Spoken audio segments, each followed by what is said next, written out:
सभी साथियों को मेरा नमस्कार। स्वागत है आप सभी का आज 4 नवंबर के जनसत्ता विश्लेषण में। आइए जानते हैं कौन सी खबरें हमारे लिए महत्वपूर्ण आगामी परीक्षाओं में हमको कैसे उन खबरों का उपयोग करना है किसी भी प्रकार से प्रश्न को सॉल्व करने में। प्रथम पृष्ठ पे ऐसी कोई ख़ास बात नहीं है तो इसको हम इग्नोर कर देंगे। आगे आते हैं, सीधे एडिटोरियल में बात करेंगे। तो पहला एडिटोरियल है गोपनीयता बनाम पारदर्शिता। जी हाँ, ये बात हो रही है आपकी इलेक्टोरल बॉन्ड्स के बारे में। जैसे कि आपको पता होगा, हाल ही में सुप्रीम कोर्ट में इलेक्टोरल बॉन्ड्स को लेकर सुनवाई चल रही थी।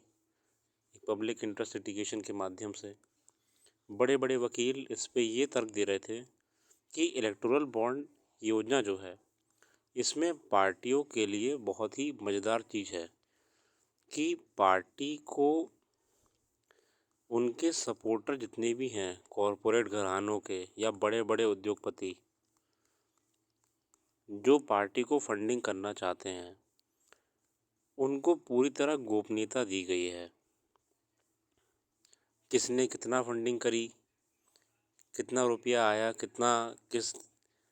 और देखिए, ये अगर फंडिंग करते हैं तो ये अपने कुछ उद्देश्य होते हैं इन लोगों के, कुछ चीज़ें इनके माइंड में होती हैं कि हमारे वो सपोर्ट करने से कल को अगर वो पार्टी जीत जाती है तो वो हमारे हित पूरे होंगे। इलेक्ट्रल बॉन्ड स्कीम में ऐसे कई सारे क्लॉजेज हैं जिसके माध्यम से ये गोपनीयता मेंटेन रखी जा रही है। आम जनता, उसको ये तक नहीं पता होगा कि जो इस पार्टी को हमने वोट दिया है इसने अपना चंदा कहाँ से उठाया है। और इसका मतलब इनडायरेक्टली ये है कि कल को अगर हमारे चुने हुए नेता कोई दूसरी भाषा बोलेंगे तो हमको ये समझ में कैसे आएगा कि अचानक से ये योजनाएं अलग क्यों बन रही हैं, ये किसी के फेवर में क्यों जा रहे हैं।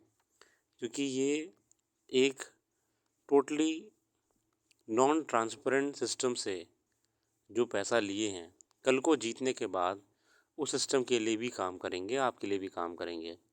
तो इलेक्टोरल बॉन्ड स्कीम में सबसे बड़ी खामी ये है कि हम ये नहीं देख सकते हैं कि फंडिंग कहाँ से आई है, कितनी आई है। तो इसको एक और कहा गया है कि इस स्कीम के माध्यम से बहुत सारा पैसा वाइट करा जा रहा है, बहुत सारा अमाउंट ऑफ मनी पार्टियों में डंप करा जा रहा है। इसको सुप्रीम कोर्ट ने भी कहा है। सुप्रीम कोर्ट ने ये कहा है कि देश की जनता को ये जानने का अधिकार है कि जिस भी पार्टी को या नेता को उन्होंने वोट दिया है उस पार्टी की फंडिंग कहाँ से आई है, कौन से वो लॉबिस्ट हैं, कौन से वो लोग हैं लॉबिस्ट हैं जो उससे फंडिंग कर रहे हैं। दूसरी बात, जब आम आदमी की बात आती है, एक छोटे से छोटे व्यापारी को भी अपने टैक्स में, डिटेल्स में, शॉप की सेल में अगर कोई 10 रुपये की भी, 100 रुपये की भी एंट्री गलत हो जाती है तो हम सरकारें उसकी खाल उधेड़ देती हैं। आम आदमी के ऊपर इतने सारे नियम हैं कि डिक्लेयर करो तुम्हारे पे कितने बैंक अकाउंट्स हैं, कितनी गाड़ियां हैं, कितना एसेट हैं। तो ये इलेक्टोरल बॉन्ड स्कीम बल्ले बल्ले करने के लिए क्यों है पार्टियों के लिए? हर पार्टी को अकाउंटेबल होना पड़ेगा कि फंडिंग कहाँ से आई है, क्या क्या मिला है उन्हें फंडिंग के रूप में, कितना मिला है। सुप्रीम कोर्ट ने समर्थन कराया इसका। इस आर्टिकल में उसी को लेकर कई बात करी गई है। चुनावी चंदे के मामले में सर्वोच्च न्यायालय ने सुनवाई पूरी कर फैसला सुरक्षित रख लिया है। अदालत ने निर्वाचन आयोग को निर्देश दिए हैं कि वह 20 सितंबर महीने तक राजनीतिक दलों को मिले कुल चंदे का ब्यौरा पेश करें। हालांकि इस पर निर्वाचन आयोग का रुख कुछ टालमटोल का रहा, मगर अदालत ने इसे लेकर सख्ती दिखाई। हालांकि पूरी सुनवाई के दौरान सर्वोच्च न्यायालय की 5 जजों की पीठ ने सरकार जिस तरह के सवाल किए और सरकार की तरफ से उनको जो जवाब आए उससे अंदाज़ा लगाया जा सकता है कि चुनावी चंदे के मामले में जानबूझकर पारदर्शिता बाधित की गई है। चुनावी चंदे से संबंधित कानून को बदलकर बांड का प्रावधान किया गया, जो बॉन्ड होते हैं। तभी आशंका जाहिर की गई थी कि इससे राजनीतिक चंदे में अपारदर्शिता आएगी और कॉरपोरेट घराने इसके जरिए अपना हित साधने का प्रयास करेंगे। वह बात जल्दी ही साबित भी हो गई। दरअसल नए कानून के बाद राजनीतिक चंदे की करीब 90% राशि सत्ताधारी दल को मिलती रही है। इस तरह चंदे के मामले में राजनीतिक दलों को बीच असमानता देखी गई। हम जानते हैं कि देखिए कैसे चंदे को हमको ट्रांसपेरेंट करना ही पड़ेगा, वरना ये इस देश के विकास के लिए अच्छा नहीं रहेगा। अगला आर्टिकल है वैश्विक विकास और साझा सहयोग।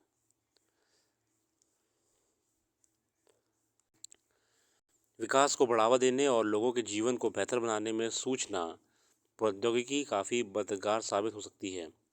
इसका उपयोग शिक्षा को अधिक सुलभ और प्रभावी बनाने के लिए किया जा सकता है। यह छात्रों को दुरुस्त शिक्षा कार्यक्रम में भाग लेने, ऑनलाइन पाठ्यक्रमों तक पहुंच बढ़ाने तथा अन्य छात्रों और शिक्षकों के साथ संवाद करने में मदद कर सकती है। हम जानते हैं कि ऐसे टेक्नोलॉजी के माध्यम से हम बहुत कुछ अचीव कर सकते हैं। विकास गतिविधियों में प्राकृतिक संसाधनों के दुरुपयोग तथा अत्यधिक दोहन से बचना जरूरी है। इनके दोहन से पर्यावरण और जैव विविधता को नुकसान पहुंचता है। जैसे जल, वायु और भूमि प्रदूषित होती हैं, पौधों और जानवरों की प्रजातियां विलुप्त हो सकती हैं। विकास की गतिविधियां सतत विकास सिद्धांतों के अनुरूप होनी चाहिए।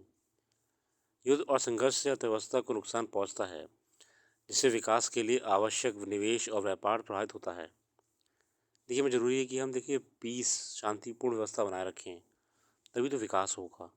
युद्ध होते रहेंगे तो लोग मरेंगे, लेबर फोर्स कम होगी, परचेजर्स बायर्स कम हो जाएंगे।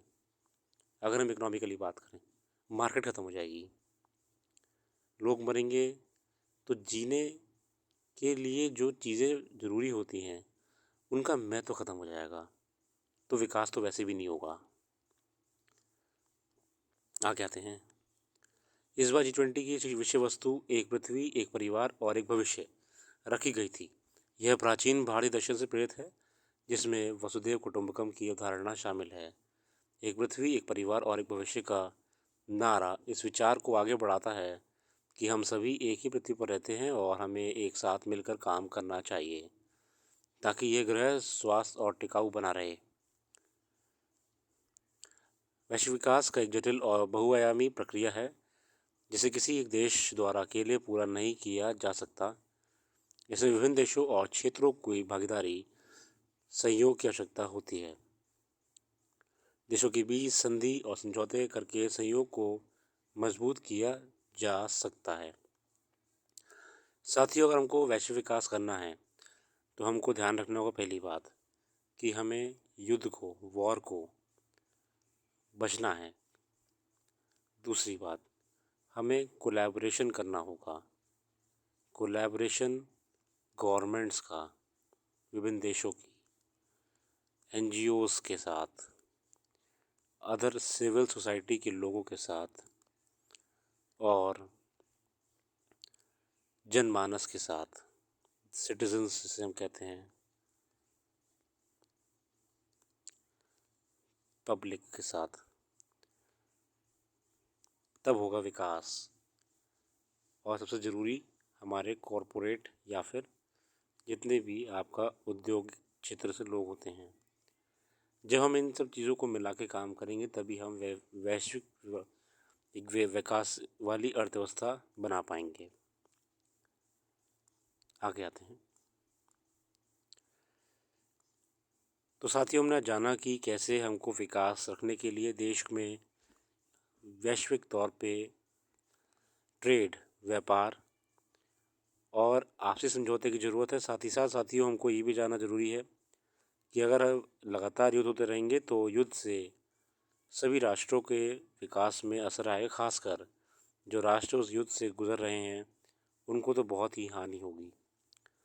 तो हमारा ये प्रयास रहेगा कि हम शांतिपूर्ण तरीके से सभी देश मिलके हर संभव प्रयास करें कि युद्ध ना हो और हम सब साथ मिलकर साझा तौर पे एक प्रोग्रेसिव अप्रोच लेकर काम करें।